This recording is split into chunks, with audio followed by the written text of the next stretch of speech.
Today, I wanted to give you a look at just why this election may be really different. Chances are you'll be voting in a new district. All the lines around us have been redrawn, which makes it a pretty complicated primary and general election coming up. For the last several election cycles, voters have been extremely engaged, and they are just as dialed in for the 2022 midterms, elections that won't elect a president, but will decide who will be in the governor's office in Lansing and who holds the power on Capitol Hill. There's plenty of conventional wisdom to throw around, but you'll excuse the political class if they're a little skittish about their predictions. We've never had an election like this one.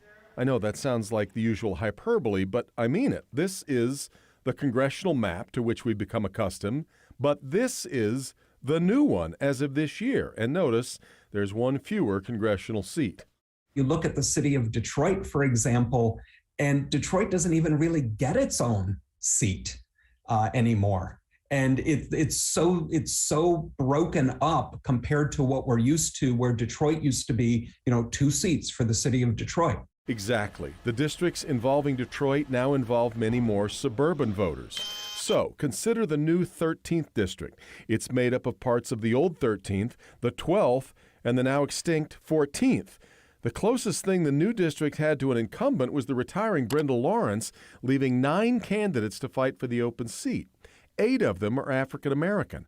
In my opinion, is anybody's of the top 5 of the 9 to win. You got Sharon McPhail in that race. You got John Conyers III, who some people might not realize that it's not John Conyers, the former congressman.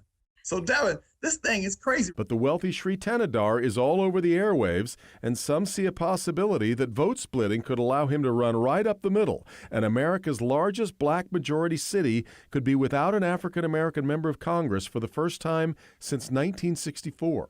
People need to tighten up, refresh, educate themselves, and vote. This happening would be devastating. I think it's a very serious policy question. What this has done to African-American representation this time around, and the degree to which it is being watered down across Michigan.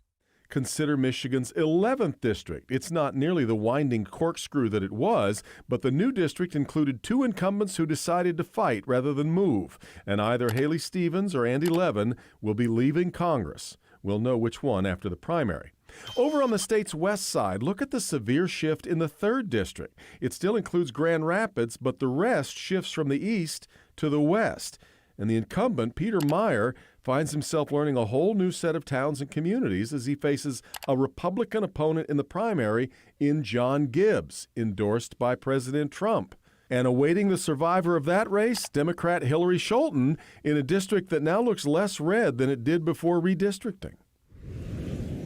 Those are just some of the races that we're watching closely, many others because it is a very different kind of year. We'll get you set for it next week as we head toward the primary. Thanks for being here. Meet the Press coming up next. We'll see you next time on Flashpoint.